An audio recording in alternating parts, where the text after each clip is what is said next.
అందరికీ నమస్కారం. మరి ఈరోజు మా పవన్ కళ్యాణ్ గారి చిన్న అబ్బాయికి చిన్న అగ్ని ప్రమాదంలో జరిగిందని తెలిసింది. తెలియగానే చాలా భయాందోళనకు గురయ్యాం. మరి మా అన్నగారి అబ్బాయి చిన్న అబ్బాయి వీలైనంత త్వరలో కోలుకుని మళ్ళీ యథావిధిగా స్కూల్కి వెళ్ళాలని ఆ పరమేశ్వరుని ఆ మహాదేవుడిని కోరుకోవడానికి వచ్చాం గుడికి. శ్రీ ఉమాక్షర ఆంజనేయ స్వామివారి స్వయంభూ ఆశీస్సులు శ్రీ పవన్ కళ్యాణ్ గారి చిన్న కుమారుడికి ఉండి అతనికి ఆయురారోగ్యాలతో తొలతోగాలని తొందరగా కోరుకుని మళ్ళీ మా ప్రజలకు అందుబాటులో ఉండే విధంగా పవన్ కళ్యాణ్ గారు ఆంధ్రప్రదేశ్ ప్రజలకు అందుబాటులో ఉండే విధంగా త్వరగా ఆంధ్రప్రదేశ్ వచ్చి మళ్ళీ ప్రజలకు ఇప్పుడు అందుబాటులో ఉండి కార్యక్రమాలన్నీ చేయాలని కోరుచున్నాం. చాలా బాధ అనిపించింది. దాదాపు 30 మంది పిల్లలు ఈ సమ్మర్ క్యాంపు సంబంధించిన దురదృష్టకరమైన సంఘటన. So quiet an unfortunate incident.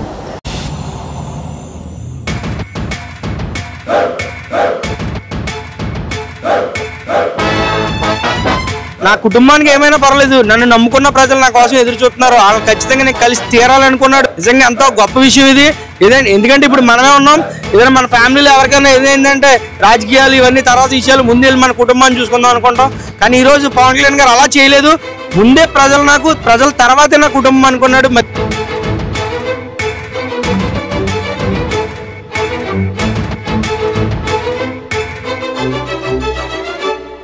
నమస్కారం అన్న, మీ పేరు? నా పేరు జగదీష్ అండి. ఐపంగి గ్రామ సెక్రటరీ నేను, జనసేన పార్టీ. అన్న చెప్పండి, పవన్ కళ్యాణ్ గారు మన్యం పర్యటనలో చాలా బిజీగా ఉన్నారు. ఎవరు కనీసం ఎమ్మెల్యేలు గెలిచిన తర్వాత కూడా వెళ్ళరు, కేవలం ఓట్ల కోసం వెళ్ళిన వాళ్ళే తప్ప. బట్ పవన్ కళ్యాణ్ గారు గెలవక ముందు కూడా వెళ్ళి మాట ఇచ్చారు, నేను వచ్చిన తర్వాత అధికారంలోకి వచ్చిన తర్వాత మీకు కన్ఫర్మ్గా రోడ్లు వేస్తామని చెప్పేసి. అలాగే ఈరోజు శంకుస్థాపన కూడా చేశారు నిన్న ఈరోజు కలిపి. సో మీకు ఎలా అనిపిస్తుంది అలాంటి ప్రాంతాలను పర్యటించడం? మరి ఈరోజు మన పవన్ కళ్యాణ్ గారు మన్యం ప్రజల కోసం ఆయన తీసుకునే ఇంట్రెస్ట్ చూస్తే నాకే చాలా జనసేన పార్టీలో ఉన్నందుకు నాకు చాలా గర్వకారణంగా ఫీల్ అవుతున్నాను. ఎందుకంటే ఈరోజు గెలిచిన తర్వాత ప్రజల దగ్గరికి వెళ్ళి నాయకులు చాలా తక్కువ మంది ఉంటారు. అది ఏజెన్సీ ఏరియా అంటే చాలా ఎంతో ప్రమాదంతో కూడుకున్న ఏరియా. మరి అలాంటి ఏరియాకి ఆయన ఎంతో ధైర్యంగా వెళ్ళి గిరిజన ప్రజలు ఏ బాధలు అయితే పడుతున్నారో, వాళ్ళకి ఏదైనా ఇబ్బంది అయినప్పుడు వాళ్ళు హాస్పిటల్కి వెళ్ళడానికి అవ్వచ్చు, ఇంకో దానికి ఎన్నో ఇబ్బందులు పడుతున్నారు. ఆ ఇబ్బందులను ఆయన చూసి స్వయంగా వాటిలన్నింటినీ పరిష్కార దిశగా తీసుకెళ్ళడానికి ఆయన ముందుకు వెళ్ళారంటే ఈరోజు నాకు నిజంగా పవన్ కళ్యాణ్ గారిని మెచ్చుకోవడం వాళ్ళది మాటల్లో చెప్పలేము. ఇంకో విషయం ఏంటంటే ఈరోజు ఆయన చిన్న కుమారుడికి చాలా అగ్ని ప్రమాదం జరిగింది. తన కుమారుడికి ఎలాగ ప్రజలందరూ ఆశీస్సులు ఉన్నాయి, నా కుమారుడికి ఏం కాదన్న ధైర్యంతో ఆయన నా కుటుంబానికి ఏమైనా పర్వాలేదు, నన్ను నమ్ముకున్న ప్రజలు నా కోసం ఎదురు చూస్తున్నారు, వాళ్ళని ఖచ్చితంగా నేను కలిసి తీరాలనుకున్నాడు. అనుకున్న మాట ప్రకారం ఆయన వెళ్ళి వాళ్ళని కలవడం నిజంగా ఎంతో గొప్ప విషయం ఇది. ఎందుకంటే ఇప్పుడు మనమే ఉన్నాం. ఏదైనా మన ఫ్యామిలీలో ఎవరికైనా ఏదైందంటే రాజకీయాలు ఇవన్నీ తర్వాత విషయాలు ముందు వెళ్ళి మన కుటుంబాన్ని చూసుకుందాం అనుకుంటాం. కానీ ఈరోజు పవన్ కళ్యాణ్ గారు అలా చేయలేదు. ముందే ప్రజల తర్వాతే నా కుటుంబం అనుకున్నాడు. మరి ఇంత గొప్ప వ్యక్తి నిజంగా మన రాష్ట్రంలో పుట్టడం మనకి ఎంతో గర్వకారణం. అలాంటి వ్యక్తి ఉన్న పార్టీలో మేము ఉండడం మాకు ఇంకా గర్వకారణం. అలాగే నిన్న పరీక్షల విషయంలో పవన్ కళ్యాణ్ గారు కాన్వే వాళ్ళ విద్యార్థుల జీవితాలు నాశనం అయిపోయాయని చెప్పేసి వైసీపీ ప్రేక్ ప్రచారం చేస్తుంది. సో దాని గురించి మీరు ఏం చెప్తారు?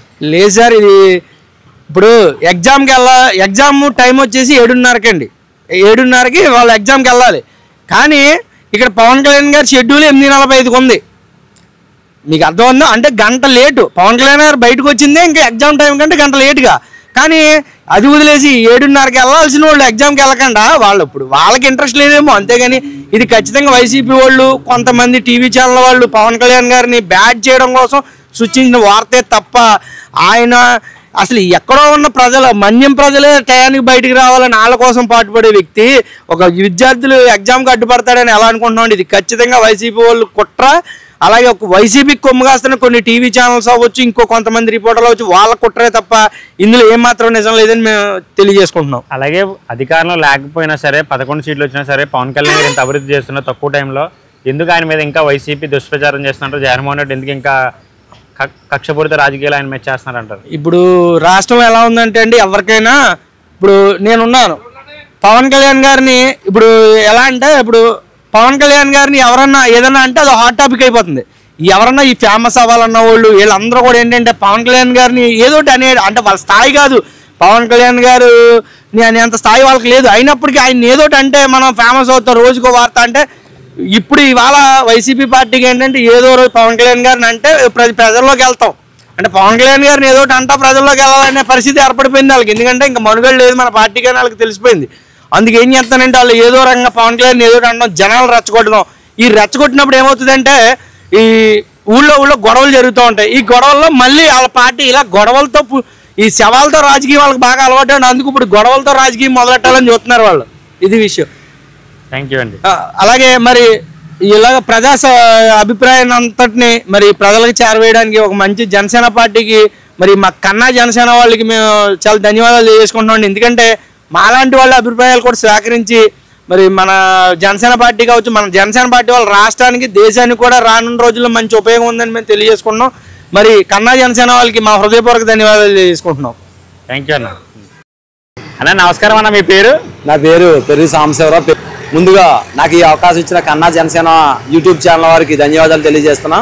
ఎందుకంటే శ్రీ పవన్ కళ్యాణ్ గారు ఆశయం కోసం, సిద్ధాంతం కోసం, ప్రజాదరణ కలిగిన నాయకులకు ఎప్పుడూ కూడా మేము ముందుంటామనే విషయంగా కన్నా జనసేన వారు యూట్యూబ్ ఛానల్లో మన పార్టీ కోసం, సిద్ధాంతాల కోసం ఎప్పటికప్పుడు ప్రజలకు అందుబాటులో ఉండే విధంగా కార్యక్రమాలు నిర్వహించడం జరుగుతుంది. కావున అందుకు ప్రతి ఒక్కరు కూడా కన్నా యూట్యూబ్ ఛానల్ వారిని సబ్స్క్రైబ్ చేసి వారికి ఎంకరేజ్ చేస్తే మన పార్టీ వల్ల దేశానికి అలాగే రాష్ట్రానికి ఎంతో ఉపయోగం ఉంటుంది. కాబట్టి వారికి ముందుగా ధన్యవాదాలు తెలియజేస్తున్నాం. అన్న చెప్పండి, పవన్ కళ్యాణ్ గారు మన్యం పర్యటనలో చాలా బిజీగా ఉన్నారు. ఆయన ఇచ్చిన మాట ప్రకారం మాట తప్పకుండా అభివృద్ధి పనుల శంకుస్థాపన కోసం వచ్చారు. సో ఎలా అనిపిస్తుంది మీకు అలాంటి ప్రాంతాలు ఆయన పర్యటించడం? అసలు నక్సల్స్ తిరిగే ఏరియాలో, ఏజెన్సీ ప్రాంతాల్లో, అల్లూరి సీతారామరాజు గారి జిల్లాలో ఇప్పటి వరకు స్వతంత్రం వచ్చిన కాడి నుంచి ఇప్పటి వరకు కూడా ఏ ప్రజాప్రతినిధి కూడా అడవి బాట పట్టలేదు. కానీ ఈయన ప్రజలకి మంచి చేయాలి, గిరిజన తండాల్లో రోడ్లు బాగుండాలి, ప్రజలకి వాళ్ళ ప్రయాణం చేయడానికి అంబులెన్స్ వెళ్ళే విధంగా, ఆరోగ్యపరంగా అంబులెన్స్ వెళ్ళే విధంగా రోడ్లు కూడా వేయడం జరిగింది, వేస్తున్నారు. అలాగే ఈరోజు పంజం తండా ప్రాంతంలో ఆయన ఇచ్చిన మాట ప్రకారం అక్కడ కార్యక్రమం అధికారులతో నిర్వహించడం జరిగింది. దానిలో భాగంగా ఈరోజు ఉదయం బయలుదేరే సమయంలో వారి కుమారుడైన చిన్న కుమారుడుకు సింగపూర్లో స్కూల్ వద్ద ఫైర్ యాక్సిడెంట్ జరిగింది.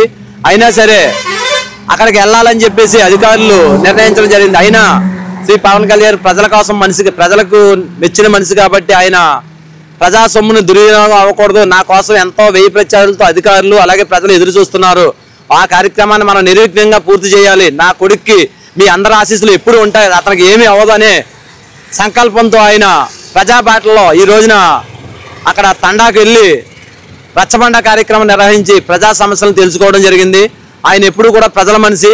అలాంటి నాయకుడికి ఎప్పుడు కూడా పంచభూతాల సాక్షిగా ఎప్పుడు వెన్నుదిండగా ఉంటాయి. ఆయన కుటుంబానికి కానీ ఆయనకి కానీ ఎటువంటి కీడు జరగకూడదని చెప్పేసి మేమందరం కూడా ఈ రోజున మా గ్రామంలో ఉన్న శ్రీ స్వయంభూ అక్షయ ఉమా రామలింగేశ్వర స్వామి వారికి పూజలు, అభిషేకాలు కూడా నిర్వహించడం జరిగింది. ఆయనకి కానీ వారి కుటుంబ సభ్యులకు కానీ ఏమీ జరగదు. ఆయనతో పాటు మేమంతా కూడా ఇప్పుడు ఆయన భావజాలంతోనే గ్రామంలో ఉన్న అన్ని కార్యక్రమాలు నిర్వహించడం జరుగుతుంది. అలాగే విద్యార్థులు పరీక్షల విషయంలో పవన్ కళ్యాణ్ గారు తప్పని చెప్పేసి నిన్న కొన్ని వార్తలు కూడా మనం చూసాం, వాటిని కూడా ఖండించారు. సో వాటి గురించి మీరు ఏం చెప్తారు? వైసీపీ అసలు వైసీపీ ప్రభుత్వం గురించి మాట్లాడుకుంటాం కూడా అనవసరం. వాళ్ళది ఇంకా జీరో. వాళ్ళు ఇంకేడు చేతగానే దద్దమ్మలు ఏదో చెప్పుకుంటారన్నట్టుగా. అసలు స్కూలు ఎగ్జామ్ 7:30, పవన్ కళ్యాణ్ బయటకు వచ్చి షెడ్యూల్ 8:45. ఆ మాత్రం కూడా తెలియని చవట దద్దమ్మలు వైసీపీ నాయకులు చెప్పాలంటే.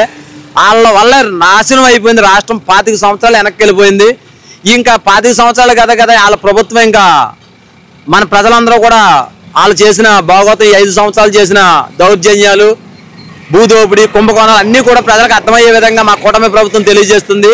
వారికి ఇంకా శ్రీకృష్ణ జన్మస్థలంలోకి వెళ్ళడం మాత్రం ఖాయం. జగన్ గారు మాత్రం అతనికి శ్రీకృష్ణ జన్మస్థలంలోకి వెళ్ళడానికి రూట్ క్లియర్గా ఉంది. అలాగే ఓడిపోయినా కానీ ఎందుకు పవన్ కళ్యాణ్ గారి మీద, జనసేన మీద ఎలాంటి ప్రచారాలు చేస్తానంటారు వైసీపీలో ఉన్న వాళ్ళు? వాళ్ళ ఉనికిని కాపాడుకుంటాకే, ప్రజల్లో ఏదో చెప్పుకుంటాకే కానీ వాళ్ళకి ఎటువంటిది లేదు. ప్రజలు కూడా వాళ్ళని ఎవరిని కూడా ఆదరించట్లేదు.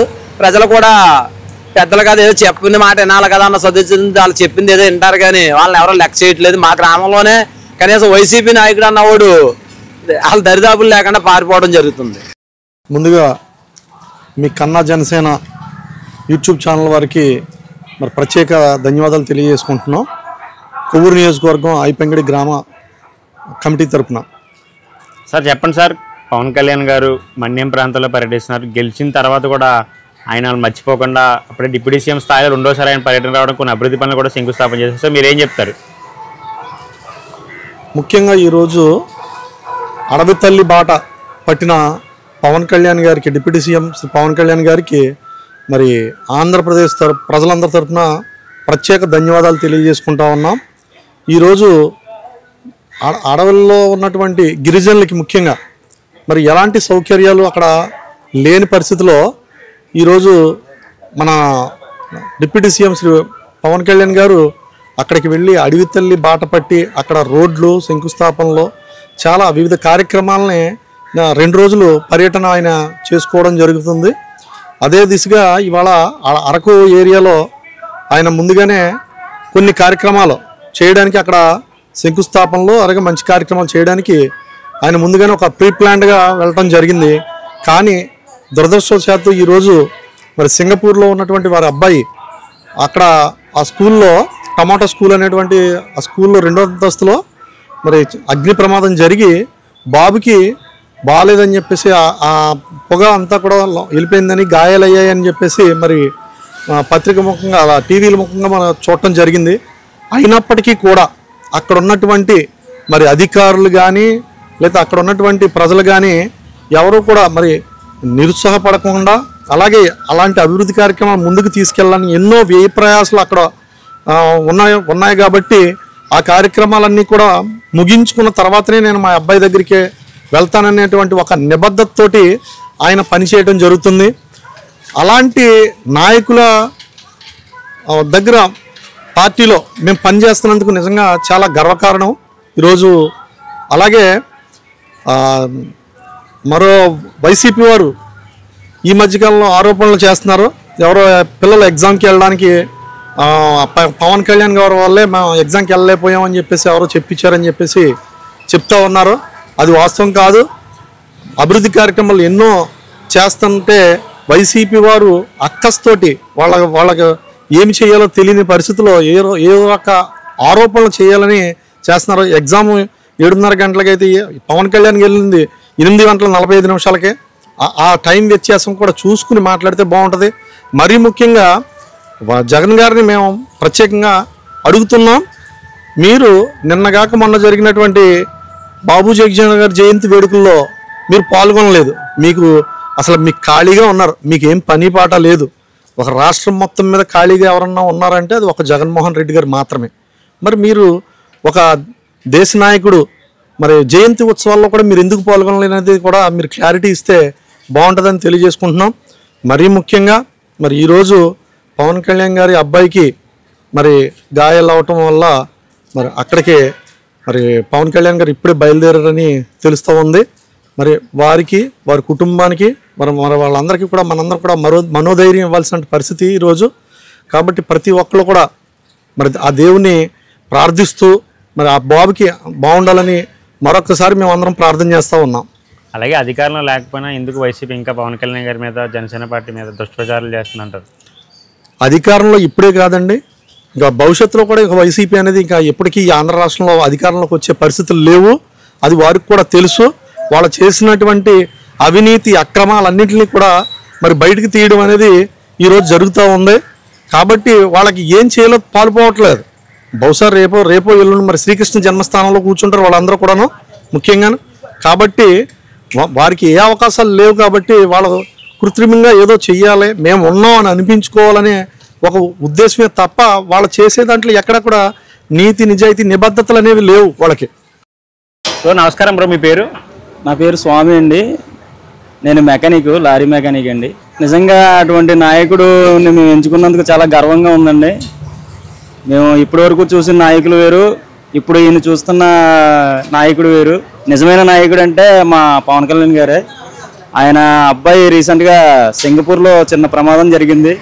అయినా సరే దాన్ని పక్కన పెట్టి ప్రజలైన దేవుళ్ళు, ప్రజలైన కుటుంబం అని వచ్చి ముందుకు వచ్చి పనిచేశాడు ఆయన. ఇప్పుడు ఈ కార్యక్రమం అయిన తర్వాత ఆయన అక్కడికి వెళ్తారు. దేవుడి దయ వల్ల ఆ అబ్బాయికి అంతా ఆరోగ్యం అంతా బాగుండాలని కోరుకుంటూ ఆ శివయ్యని మనస్ఫూర్తిగా కోరుకుంటున్నాను. ఇటువంటి నాయకుడు ఇతనికి ఇంకా మనం సపోర్ట్ చేసి ఆయనకి ఇంకా మనం ధైర్యంగా ఉంటే ఆయన ఇంకా ఎన్నో గొప్ప గొప్ప విజయాలు సాధిస్తే మన కోసం పోరాడతారు. అటువంటి నాయకుడికి అటువంటి నాయకుడికి ఉన్నందుకు మేము చాలా గర్వంగా ఉన్నాము. అలాగే పవన్ కళ్యాణ్ గారు నిన్న వైజాగ్ వెళ్ళిన టైంలో ఎగ్జామ్స్ పిల్లల్లో పవన్ కళ్యాణ్ గారి వల్లే వాళ్ళ ఎగ్జామ్స్ మిస్ అయ్యని చెప్పేసి ప్రచారం జరుగుతుంది, దుష్ప్రచారం. సో దాని గురించి మీరు ఏం చెప్తారు? అవన్నీ రూమర్స్ అన్న. అవన్నీ ఏంటంటే ఒకళ్ళు నచ్చిన వాళ్ళు ఉంటారు, నచ్చలేని వాళ్ళు ఉంటారు, మీకు తెలియదే ఉంది. సో అలాగే ఇంత అభివృద్ధి చేస్తున్న పవన్ కళ్యాణ్ గారి మీద వైసీపీ ఇంకా ఎందుకు 11 సీట్లు వచ్చినా దుష్ప్రచారం చేస్తుందంటారు? ఫస్ట్ నుంచి అంతే కానీ ఇవాళ ఏమైనా కొత్త ఏంటన్నా, ఆయన ఫస్ట్ నుంచి పోరాడుతూనే ఉంటాడు, ఇంకా పోరాటం చేస్తూనే ఉంటారు ఆయన. నమస్కారం అన్న, మీ పేరు? బొల్లా గోవిందరాజు అన్న. చెప్పండి, పవన్ కళ్యాణ్ గారు మన్యం పర్యటనలో చాలా బిజీగా పర్యటిస్తున్నారు. ఆయన గెలిచిన తర్వాత కూడా ఆయన అభివృద్ధి పనులు చేస్తున్నారు, కొన్ని శంకుస్థాపన చేశారు. గెలవక ముందు కూడా చాలాసార్లు వెళ్ళారు అక్కడికి. బట్ ఇచ్చిన మాట ప్రకారం ఆయన గత 2 రోజుల నుంచి చాలా పనులకు శంకుస్థాపన చేస్తే ఎలా అనిపిస్తుంది మీరు ఆయన చేస్తున్న పర్యటన పట్ల? ఆయన గెలవక ముందు కూడా అదే మాట ఇచ్చారు, గెలిచాక కూడా అదే మాట ఇచ్చారు. ఆయన రాజకీయాల్లో ఉన్నప్పుడు కూడా ఇలాగే చేస్తున్నారు, రాజకీయాలు లేనప్పుడు కూడా సినిమాలు యాక్ట్ చేయని ముందు కూడా ఇలాగే చేశారు. ఆయన ఇవాళ వాళ్ళ చిన్న అబ్బాయి యాక్సిడెంట్ అయినా కానీ, ఫైర్ యాక్సిడెంట్లో అబ్బాయి యాక్సిడెంట్ అయినా కానీ అవన్నీ వదిలేసి ఆ మన్యం గ్రామంలో తిరుగుతూ వాళ్ళ కష్టాలన్నీ తీర్చి ఇవాళ వాళ్ళ అబ్బాయి యాక్సిడెంట్ అయినా కానీ అది వాయిదా వేసుకుని ఇవాళ సాయంత్రం నుంచి వాళ్ళ అబ్బాయిని చూడడానికి వెళ్తున్నాడు. నాకు చాలా గర్వకారంగా ఉందండి ఆయన గురించి చెప్పాలంటే.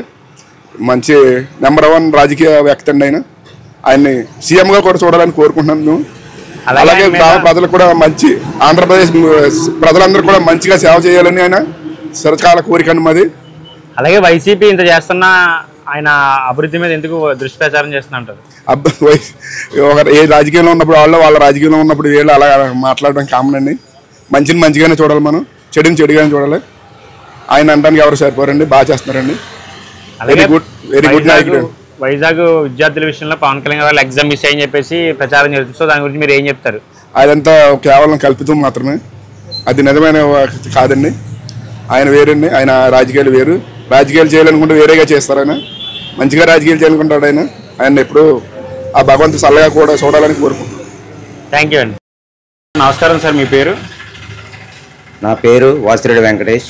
ఇచ్చిన మాట ప్రకారం గెలిచిన తర్వాత కూడా రెండోసారి అరకు లాంటి ట్రైబల్స్ ప్రాంతాల్లో ఆయన పర్యటించడం పట్ల మీరు ఏం చెప్తారు? అది పవన్ కళ్యాణ్ గారి ఔదార్యానికి సాక్ష్యం. ఎందుకంటే ఇంతకుముందు ఎలక్షన్ లేని టైంలో కూడా ఈయన సింగిల్గా వెళ్ళి ఆ ఏరియాలో కాలిబాటను నడుచుకుంటూ వెళ్ళి బాగా లోనికి డీప్ ఫారెస్ట్లో కూడా వెళ్ళి అక్కడ ఉన్న తండాల దగ్గరికి వెళ్ళి వాళ్ళ కష్ట సుఖాలు అన్నింటినీ కూడా ఆయన ఆ రోజున తెలుసుకుని ఆ టైమే ఆయన మాటించడం జరిగింది. ఏమ్మా, కంపల్సరీ మీకు నేను కానీ ఈ పోటీలో నెగ్గి నేను వస్తే కనుక మీ అడవుల్లోకి ప్రతి దానికి రహదారులు వేస్తాను, వంతులు కట్టిస్తాను, ఇటువంటి పురులకు సంబంధించిన కార్యక్రమాలన్నీ కూడా నేను అంబులెన్స్లు ఫ్రీగా వెళ్ళే విధంగా రోడ్లు ఏజెన్సీ ప్రాంతంలో వేపిస్తానని ఆ రోజే మాట్లాడడం జరిగింది. అదే రకంగా రీసెంట్లీగా నెగ్గిన తర్వాత అక్కడ నక్సలైట్లు ఉండి తిరిగే ఏరియా డీప్ ఫారెస్ట్ అయినా కానీ అంత ధైర్యంతో ముందుకొచ్చి ప్రజలకు అక్కడ ఇచ్చిన గిరిజనులకు ఇచ్చిన మాట ప్రకారం ఆయన వెళ్ళి ఇంకొక అడుగు ముందుకేసి అక్కడ కార్యక్రమాలన్నింటికి కూడా ఈ రోజున అంకురార్పణ చేశారు. అదే రకంగా అక్కడ రోడ్లకు కానీ వంతెనలకు కానీ అన్నిటికీ కూడా ఈ 2-3 రోజుల నుంచి కూడా శంకుస్థాపన చేస్తున్నారు. ఇదే తరుణంలో అలా చిన్నబ్బాయి గారు సింగపూర్లో స్కూల్లో యాక్సిడెంట్ జరిగి ప్రమాదం జరిగితే ఆయన ఒక బిడ్డ కోసం ఇన్ని లక్షల మంది బిడ్డల ఆశలు నేను పోగొట్టకూడదనే ఉద్దేశంతో ఆయన అక్కడ కూడా వెళ్లకుండా ఈ కార్యక్రమాలు అయిన తర్వాతే నేను వస్తానని అధికారులకి చెప్పడం జరిగింది. అదే విధంగా ఈ రోజు ఆయనకి సుఖ సంతోషాలు లేకుండా ప్రజలే నా సుఖ సంతోషాలలో పాలు పంచుకుంటారు, ప్రజలే నాకు స్ఫూర్తి, ప్రజలే నా మనుషులు, ప్రజలే నా రక్త సంబంధికులు అనుకునే ఉద్దేశంతో ఆయన ఇవాళ ఈ కార్యక్రమాలు మొదలెట్టాడు. ఈరోజు పెద్ద అబ్బాయి పుట్టినరోజు కూడా ఆయన వాళ్ళ పిల్లల దగ్గర లేకుండా ఈరోజు ఆంధ్రప్రదేశ్ ప్రజలందరూ కూడా నా పిల్లలే, నా బిడ్డలే, నా వాళ్ళే అనే ఉద్దేశంతో ఈ కార్యక్రమాలన్నీ కూడా ఈ రోజున ఈ ఏజెన్సీ ప్రాంతంలో చేయడం జరిగింది. ఇక్కడ ఆల్రెడీ నక్సలైట్లు కూడా తిరిగే ప్రాంతం ఇది. ఈ ప్రాంతంలో ఇంతకుముందు మునిపెన్ను కూడా ఒక రాజకీయ నాయకుడు ఓట్ల రోజున తప్ప ఉత్త రోజున సంచరించిన దాఖలాలు లేవు. పవన్ కళ్యాణ్ గారు అంత దిల్లు దమ్మున్న వ్యక్తి కాబట్టి ఈ రోజున ఈ మారుమూల అడవుల్లోకి ఏజెన్సీలోకి వచ్చి ప్రజలకు ఇచ్చిన మాట ప్రకారం ఆయన కష్టపడుతున్నాడు. అలాంటి నాయకుడిని ఎన్నో శతాబ్దాల తరబడి ఎన్నో పార్టీలు వచ్చినాయి, ఎంతోమంది నాయకులు చూసాం. కానీ ఇటువంటి కట్సున్న నాయకుడిని, దమ్మున్న నాయకుడిని, నిజాయితీ పరుణ్ణి ప్రజలే నా వాళ్ళు, ప్రజల కోసమే నా బతుకు అన్నట్టుగా ఆయన ఆ రీతిలో ముందుకెళ్ళడం కూడా చాలా హర్షణీయమైంది. ఇలాంటి పార్టీలో ఇలాంటి నాయకుడు వెనకాల మేము అందరం కూడా కష్టపడి వర్క్ చేస్తున్నామంటే, ఆయన ఆశాభావాలకు మేము ముందుగా నడుస్తున్నామంటే మాకు అదే గర్వకారణం. నాయకుడు బలోపేతమైన నాయకుడైతే కనుక వెనకాలండే సైన్యం కూడా అదే రకంగా తయారవుద్దని మా ఆలోచన. అదే రకంగా ఉన్న కార్యక్రమాలు, ప్రతి కార్యక్రమం కూడా ఈ రోజున మనకి ఇంట్లో ఏదైనా బిడ్డకి ఏదైనా అవస్థ వస్తే ఆటోమేటిక్గా మనం ఎన్ని కార్యక్రమాలు ఉన్నా, ఎన్ని పనులు ఉన్నా పక్కన పెట్టేసి మనం ఒక్క బిడ్డ కోసం మనం పరిగెట్టుకుని వెళ్తాం. అలాంటిదే ఆయన అబ్బాయికి ఇవాళ ప్రమాదకర పరిస్థితుల్లో ఉన్నా కానీ మన ఒక్క బిడ్డ కోసం ఇన్ని వేల మంది, ఇన్ని లక్షల మంది బిడ్డల భవిష్యత్తు నేను ఈ కార్యక్రమాలు ఆపి పాడు చేయలేను. ఈ కార్యక్రమం అయిన తర్వాతే నేను నా బిడ్డ దగ్గరికి వెళ్తానని వాళ్ళకి కితాబు ఇవ్వడం జరిగింది. అలాగే వాళ్ళని కూడా అధికారులను కూడా అప్రమత్తం చేసి నేను ఈ కార్యక్రమాలు అయిన తర్వాత వెళ్తానన్నారు. ఇలాంటి గొప్ప నాయకుడు మనకు దొరకడం చాలా అదృష్టవంతులు. ఎందుకంటే ఇలాంటి నాయకుడిని మనం చూడలేదనే మా ఉద్దేశం. ఎందుకంటే శతాబ్దాల తరబడి ఎంతోమందిని చూసాం కాబట్టి ఈ నాయకుడు ఈ రకమైన ధోరణిలో ఇంత స్పీడ్గా వెళ్ళడం వల్ల కూడా మనకి ఈయన వెనకొండడం మాకు చాలా సంతోషకరమైంది. ఈ రోజు ఈ పార్టీలో మేము కష్టపడి చేస్తున్నామంటే ఆయన మాకు ఇచ్చిన స్ఫూర్తి, ఆయన ఇచ్చిన నమ్మకం, ఆయన ఇచ్చిన ప్రతి జనాలకి ఇచ్చిన మాట తీరు, ప్రతి జనాలకి మేము చేస్తా అన్న పని చేసి చూపించడం ఆయన లక్ష్యం. అంచేత ఈ రోజున ఆయన వెనకాల ఉండి మేము ముందుకు నడుస్తున్నాం. కాబట్టి ఈ ప్రజలందరూ కూడా ఒక్కసారి ఆలోచన చేయండి అమ్మా. వైసీపీ గవర్నమెంట్లో ఏ రకమైన ఇబ్బందులు పడ్డారో, ఏ రకమైన కక్ష సాధింపులు చేశారో అన్నది మీ అందరికీ తెలుసు. అలాగే మొన్న ఈ మధ్యన పవన్ కళ్యాణ్ గారి గురించి పరీక్షలో పిల్లలకి లేట్ అయిందని చెప్పారు. 7 గంటలకు పరీక్షా కేంద్రం టైం అయితే 8:49 పావుదక్కు 9 గంటలకి ఈయన కాన్వా ఆగితే అది ఎంతవరకు సమంజసం మీరు ఆలోచన చేయండి అమ్మా. టైమింగ్స్ కూడా, ఎందుకంటే మేము కక్ష సాధింపుల కోసం రాలేదు, ప్రజలే మా లక్ష్యం, ప్రజలకు ఇచ్చిన మాట కోసమే మేము ముందుకెళ్ళాలి, ప్రజలను సుఖ సంతోషాలతో చూడాలనే ఉద్దేశంతో మా పార్టీ కానీ కూటమి పార్టీ కానీ ఎదురు చూస్తుంది. ఆ రకంగానే మేము కక్ష సాధింపులకి వెనక్కే ఉంటున్నాం. కక్ష సాధింపులతో మాకు పని లేదు. మేము కక్ష సాధించే పార్టీలు కాదు మాయి. మేము ఎంతసేపు ప్రజలకు ఏదో ఉపకారం చేయాలి, ప్రజలు మేము చేసే కార్యక్రమాల వల్ల సుఖ సంతోషాలతో ఉండాలని జయంతో ఈ కార్యక్రమాలన్నీ చేసుకుంటూ ముందుకెళ్తున్నాం. మేమే కక్ష సాధింపుల్లోకి దిగితే కనుక ఒక్కళ్ళు కూడా మేము బయట ఉంచదలుచుకోం. కాకపోతే మీరు కూడా ఆలోచన చేయండి అమ్మ. ప్రజలందరూ కూడా ఒక్కసారి మా పార్టీ నాయకుడు ఏ రకంగా కష్టపడుతున్నాడు, మీకు ఇచ్చిన మాటను ఏ రకంగా దాన్ని సఫలీకృతం చేస్తున్నాడు అన్నది ఒకసారి ఆలోచన చేసుకోండి అమ్మ. మీ అందరూ ఈ కార్యక్రమం మాట్లాడడానికి నాకు చాలా సంతోషంగా అనిపించింది. జై జనసేన, జై జనసేన, జై కూటమి ప్రభుత్వం, జై కూటమి ప్రభుత్వం, జై హింద్.